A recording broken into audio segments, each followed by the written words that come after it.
If you've seen my review for Jena 20, you know that recently I tried the Napoleonic 20 system by Victory Point Games, and I really liked it. I loved the idea of having the fate of Europe in my hands and being able to determine that fate with just 20 counters on the board. So cool. And then the game was so smooth and it played so fast, just a lot of fun.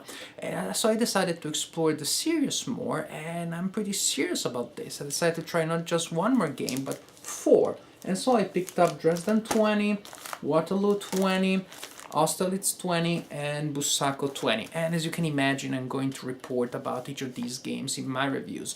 So you're gonna have a mini series, a Marco 20 series of reviews. In the reviews about these games, I'm not going to go over the series rules again. You can find them in my review for Jena 20 if you don't know them yet, if you're not familiar with the system. Also, you may have a strange sense of deja vu right now. Well, that is because I'm using this same segment here to open all of my 4 reviews of these Napoleonic 20 games. I don't think I need to film myself 4 times repeating more or less these same things, and you know, less time for filming, more time for playing.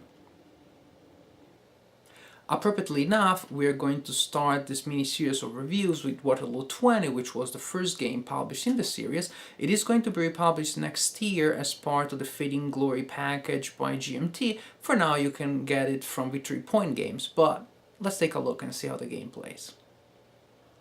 The counters in this game are thick and pretty sturdy, and they look good. I think they look much nicer than the average counters you have in Victory Point Games. Just such nice illustrations.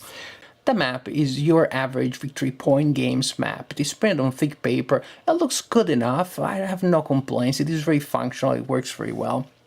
Important features here are this road here that connects very important areas of the map. Also these 2 roads here, because they can be exploited by British reinforcements entering from this X side here, and they can move fast to reach important areas on the map. You have all these wood hexes here that sort of like cut the map in 2 areas, so you may have some action here, and then you may have units moving back and forth along this road or trying to prevent each other from doing precisely so. Important hexes are, of course, the objective axis. This is one of the 2 French objective hexes, and this is the other one. So these are the axes that the French player is trying to defend. If the Allied player takes control of them, then the French player loses morale, and the Allied player is trying to defend that hex there, Waterloo. Oh, what a surprise! And these other hex here. So those are the axes that if they fall under control of the French player, then it is the Allied player that will lose morale.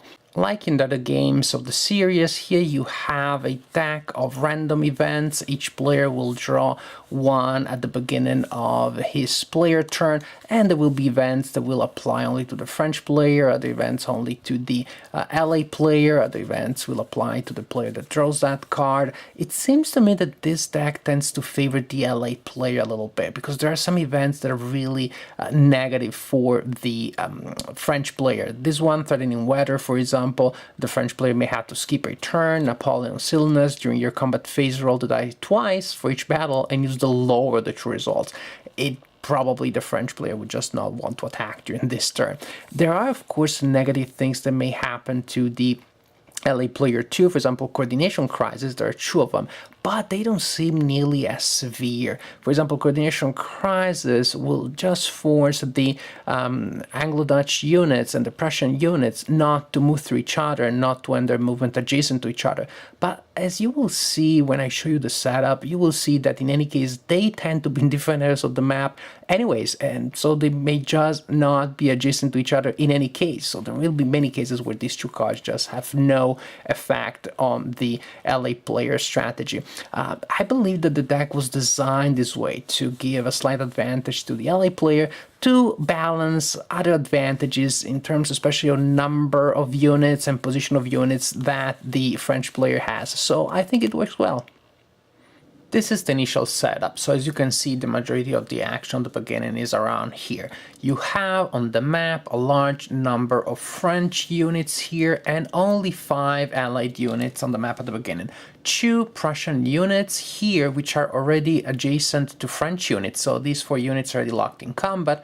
you have another Prussian unit here, and here you have two pretty good, pretty powerful British units. British reinforcements can enter from anywhere through that red edge, so probably since there's going to be a lot of action around here, the ally player will choose to enter those reinforcements more or less here.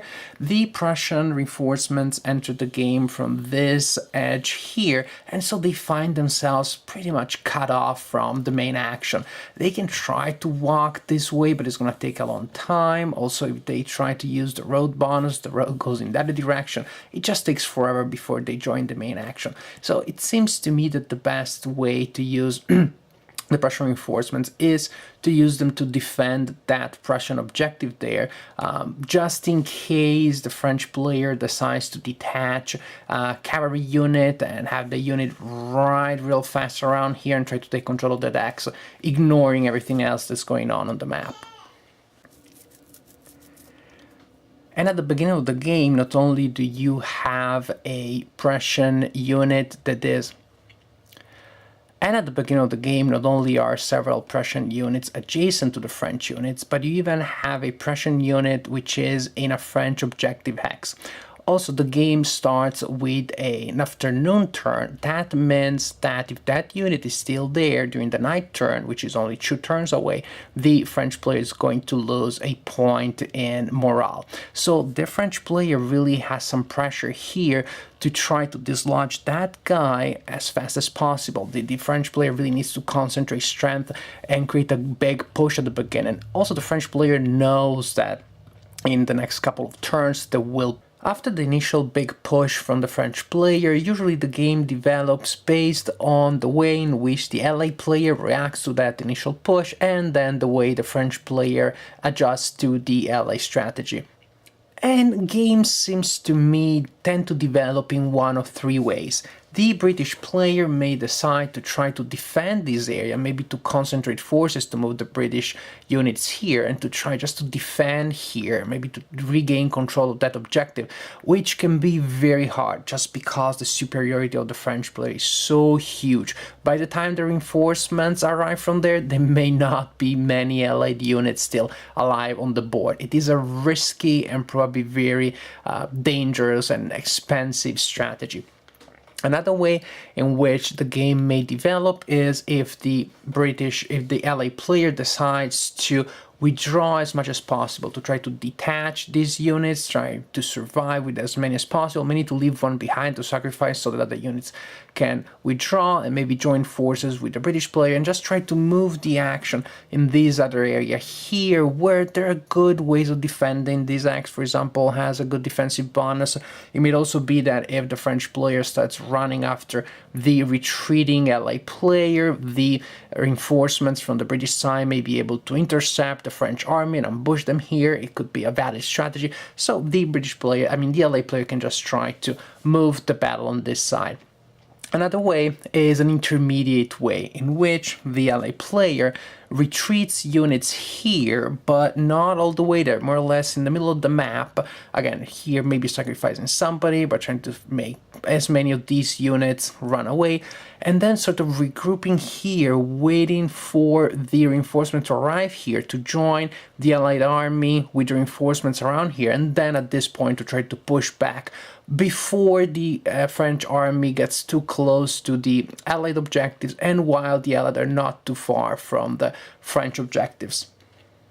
Only one scenario, that's true, but it is a fun scenario. It's a scenario that I enjoyed playing a lot. I had very high expectations after I played Jena 20, and I was not disappointed. This game definitely met and exceeded my expectations. Fun game with a lot of interesting and hard decisions to be made on both sides. The ally player may be leading in a certain way the general course of action, starting from a certain point, but the French player is going to be far from being passive because there are a lot of things that the French player can do to surprise and get in the way of the ally player's plan. It might feel like the ally player has a hard time winning the first couple of times, but I've seen that happen. The ally player can definitely win this game, maybe a little less intuitive just because if you do not do well in the first couple of turns, it's going to be very hard, but it's perfectly doable.